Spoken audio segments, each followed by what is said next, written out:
ایک خطرناک مرض ہے اور بہت تیزی کے ساتھ دنیا میں اور بالخصوص ہمارے ملک میں پھیل رہی ہے اور کروڑوں لوگ تکلیف میں مبتلا ہیں۔ اس لیے میں نے آج یہ مناسب سمجھا ہے میں ایک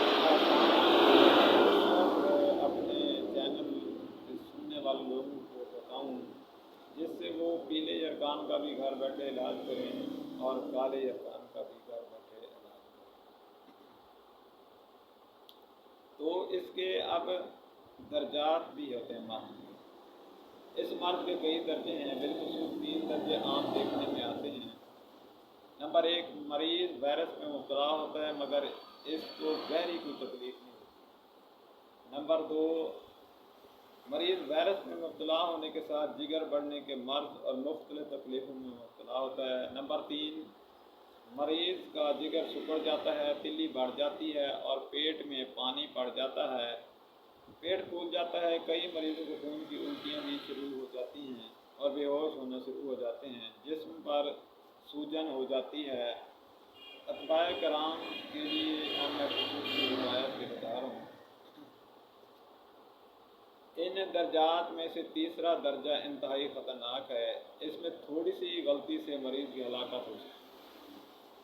اس لیے اتباع کرام سے گزارش ہے کہ ایسے مریضوں میں سے صرف ایسے لوگوں کا جو کہ یا تو مکمل طور پر دوسرے طریقہ ہے علاج ہو چکے ان کو تمام خطرے سے آگاہ کیا کر کے علاج کریں، یا پھر ایسے لاچار اور بے بس اور مجبور غریب مریضوں کا علاج کریں جو ڈاکٹروں کے پاس جا ہی نہ سکیں، اور ان مریضوں کے لواحقین کو بھی بتا دیں کہ مریض کی حالت خطرناک ہے،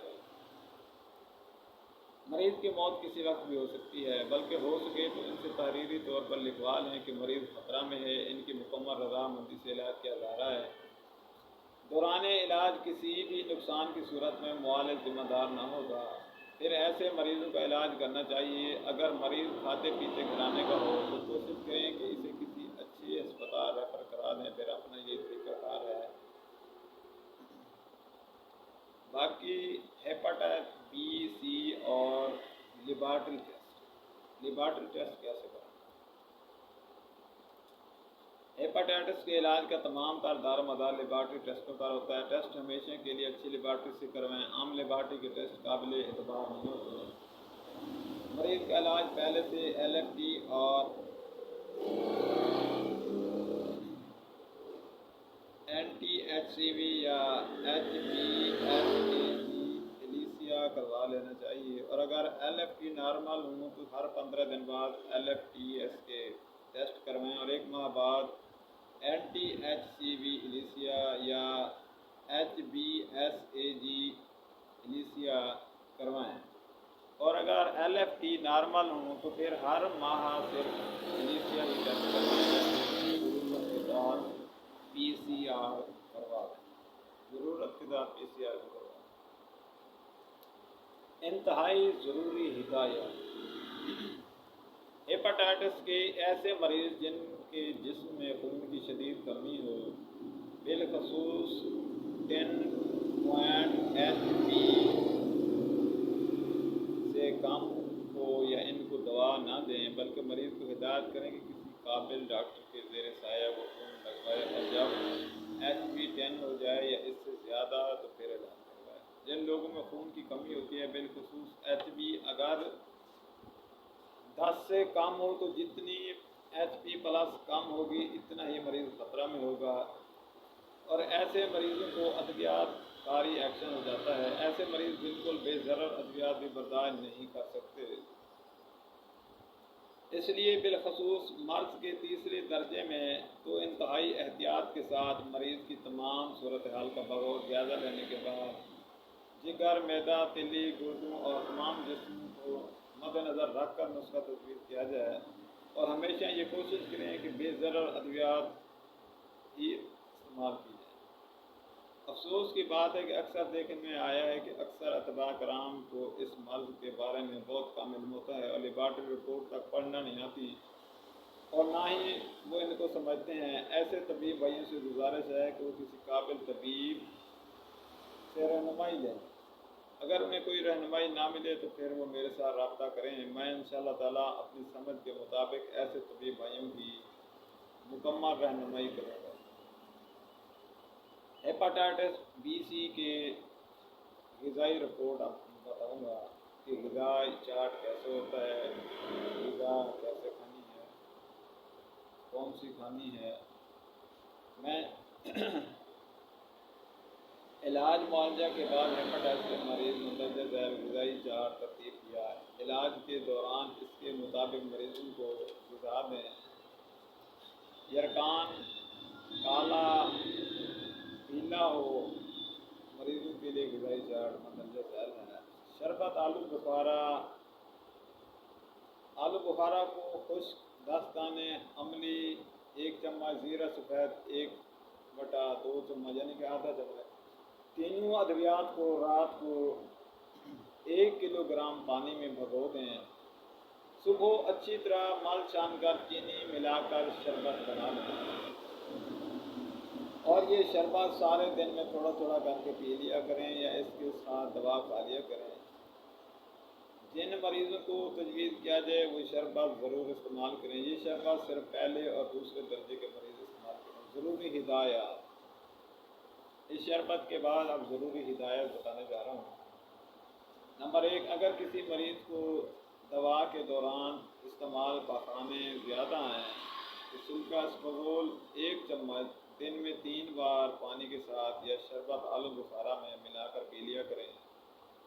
اگر علاج کے دوران کوئی اور مرض، نزلہ، زکام، بخار، جسمانی درد وغیرہ یا کوئی اور موسمی تکلیف ہو تو اپنے قریبی کسی اچھے ڈاکٹر سے دوا لے لیں یا ہم سے مشورہ کریں، یا میرے چینل پہ کمنٹس آپ دیں گے تو آپ کو انشاءاللہ تعالی اچھا مشورہ دیا جائے گا۔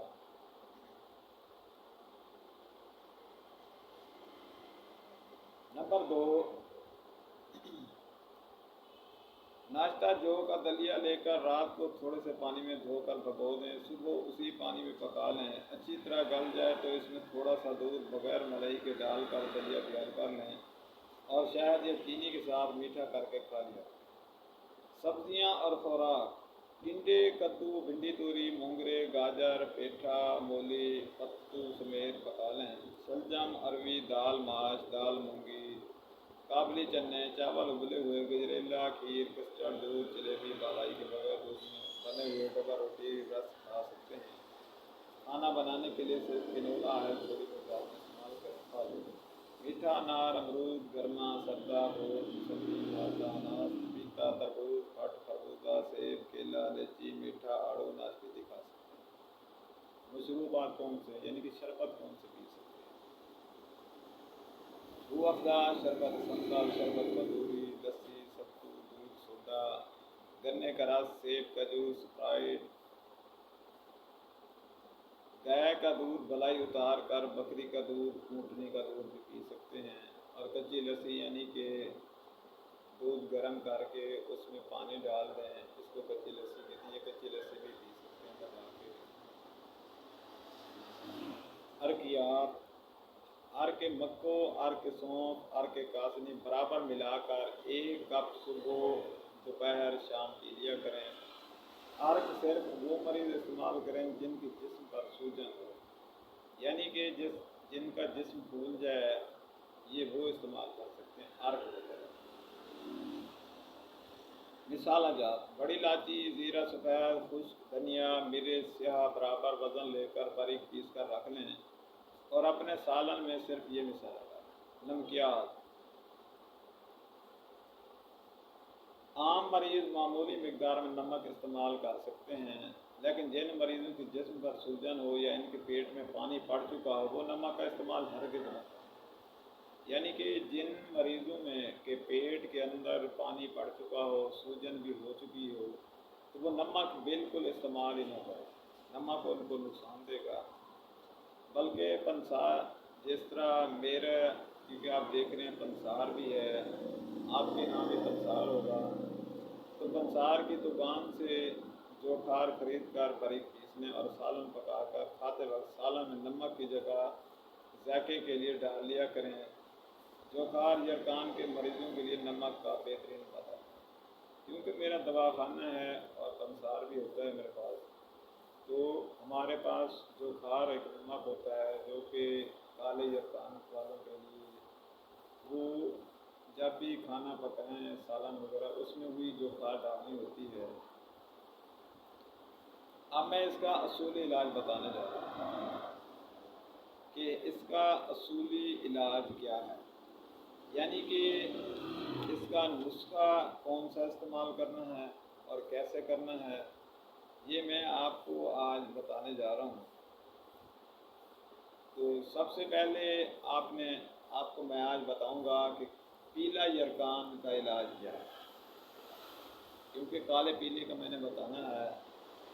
تو پیلا یرقان جو ہے اس کے لیے نوشادر 1 تولہ، کلمی شورہ 1 تولہ، رحمت خطائی 1 تولہ، یہ تینوں برابر وزن ان کا سفور بنا کے صبح و شام آدھا چمچ شربت بزوری کے ساتھ لینا ہے۔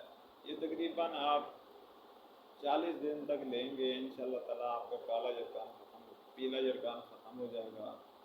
اور ایک نسخہ اور بتانے جا رہا ہوں ابھی، افسنتین، نوشادر، کلمی شورہ، فلفل سیاہ، مستگی رومی، رحمت خطائی، گل غافص، سنبل طیب، یہ بھی ہم وزن ہونی چاہیے۔ ان کا سفور بنا کے صبح و شام جو ہے یہ پانی کے ساتھ 6 ماشا دوا استعمال کرنی ہے۔ یہ 3 ماہ تک استعمال کرنی ہے، انشاءاللہ تعالیٰ کالا پیلا یرقان یہ سارے ختم ہو جائیں گے۔ اب میں آپ کو ایک نسخہ اور بتانے جا رہا ہوں جس کا شربت بنانا ہے۔ نسخہ بتانے سے پہلے شربت بنانے کا آج میں آپ کو طریقہ بتاتا ہوں کہ شربت جو ہے وہ کیسے بنایا جائے، کیونکہ شربت بنانے کا طریقہ جو میں آج بتا رہا ہوں وہ ایک آسان طریقہ ہے۔ وہ یہ ہے کہ جس چیز کا بھی ہم نے شربت بنانا ہے، جس کام کے لیے بھی، رات کو جو ہمارے پاس نسخہ ہے اس کو پانی میں بھگو دینا ہے۔ پانی کم سے کم 2-3 کلو ہونا چاہیے۔ صبح کو وہی پانی جو ہے آگ پر چڑھا دینا ہے۔ جب وہ پانی آدھا کلو رہ جائے، 2 کلو والا آدھا کلو رہ جائے تو اس کو چھان کر اس میں چینی ڈالنی ہے، چینی کا قوام بنانا ہے۔ جب آپ کا شربت تیار ہونے کو قریب ہو جائے، یعنی کہ آپ اس کا تھوڑا سا نیچے گریں تو وہ موتی کی طرح بن جائے، تو یہ شربت پکنے کی نشانی ہوتی ہے۔ جب یہ شربت تیار ہو رہا ہو تو اس میں 7 لیموں ڈال دینا ہے۔ 7 لیموں ڈال کے اس کو جو چمچ ہے یا آپ کا مگ ہے اس کو ہلانا ہے دیگچی میں تاکہ یہ مکس ہو جائے۔ اس سے آپ کا شربت جو ہے وہ کبھی خراب نہیں ہوگا، کیونکہ دیہاتوں میں لوگ ایسے بنا لیتے ہیں تو 1 ہفتے بعد وہ شربت خراب ہو جاتا ہے۔ وہ کہتے ہیں جی ہم تو بناتے ہیں شربت خراب ہو جاتا ہے۔ تو کمپنیوں کے لوگ بھئی اپنا بناؤ گے اور اس میں 7 لیموں ڈالو گے تھوڑا سا تو آپ کا شربت کبھی خراب نہیں ہوگا۔ اور خاص خیال کرنا ہے کہ جو پانی ہم نے آگ پہ ابالا ہے، گرم کیا ہے، اس پانی میں دوسرا یعنی کہ سادہ پانی پھر نہیں ڈالنا۔ اگر سادہ پانی پھر ڈالو گے تو آپ کا شربت جو ہے وہ خراب ہو جائے گا۔ تو آئیے آج میں پھر آپ کو شربت بنانے کا نسخہ بھی بتا دیتا ہوں، جو کہ میں خود بھی یہ نسخہ استعمال کرواتا ہوں مریضوں کو۔ بادیان سونف کو کہتے ہیں۔ سونف کی جڑ بھی ہونی چاہیے اور سونف کی لکڑ بھی ہونی چاہیے، یعنی کہ یہ 3 ایٹم ہو گئے سونف کے۔ اس کے بعد آپ نے لینی ہے کاسنی کے بھی 3 ایٹم ہے، کاسنی ہو گئی، تخم کاسنی ہو گئی، جڑ ہو گئی اور لکڑ ہو گئی۔ اس کے بعد بنفشہ لینا ہے، اس کے بعد پھر گل بنفشہ لینا ہے، اس کے بعد زرشک لینی ہے، اس کے بعد تخم کسوس لینا ہے، اس کے بعد افسنتین لینا ہے، اس کے بعد کیکر کے پھول ہیں، پھر پھولیاں لینی ہے، پھر گل سرخ ہے، سندم زین ہے۔ تو ان اشیاء کو جو ہے رات کو پانی میں بھگو دیں، جیسے میں نے پہلے بتایا ہے کہ پانی میں بھگو دیں، صبح اٹھ کے وہی پانی آگ پر چڑھائیں گے۔ جب یہ پانی 2 کلو پانی ہو اور جب یہ پانی آدھا کلو رہ جائے، اس میں چینی آدھا کلو ڈال دینی ہے۔ اس کا جب قوام بن جائے، یعنی کہ نیچے گرائیں گے تو موتی کی طرح بھاگنے لگے گا، جس طرح موتی نیچے زمین پہ گراتے ہیں تو وہ دوڑتا ہے، ایسے جب وہ آپ کا نا ایک قطرہ گرائیں گے نیچے گرے گا موتی کی طرح، پھر آپ کا شربت تیار ہے۔ اسی شربت کے اندر 7 لیموں ڈال دیں تو انشاءاللہ تعالی آپ کا شربت جو ہے وہ خراب نہیں ہوگا، وہ 2 سال تک تو رہے گا۔ باقی اگر میری ویڈیو آپ کو اچھی لگے تو دوستوں کو ضرور شیئر کرنا، کیونکہ آج میرا دل کر رہا تھا کہ میں آپ کو کالے یرکان کے بارے میں بتاؤں کہ ہوتا کیسے ہے، پھر اس کا علاج بھی بتایا ہے، پھر اس کا کھانے کا علاج بھی بتایا ہے، اس کا شربت بھی بتایا ہے۔ کالے یرکان کے میرے اور بھی نسخے میرے چینل پہ ہیں، کیونکہ میری خواہش ہوتی ہے کہ آسان نسخہ بھی بتاؤں، مشکل بھی بتاؤں، اور ایک نسخے سے کام نہ چلے پھر دوسرا نسخہ بھی دے دوں، تاکہ میرے چینل والوں دیکھنے والوں کو فائدہ ہو۔ اور اگر کوئی چیز پوچھنی ہے تو کمنٹس میں ضرور لکھیے گا، انشاءاللہ تعالی میں آپ کو ہر چیز آسانی سے بتاؤں گا۔ والسلام۔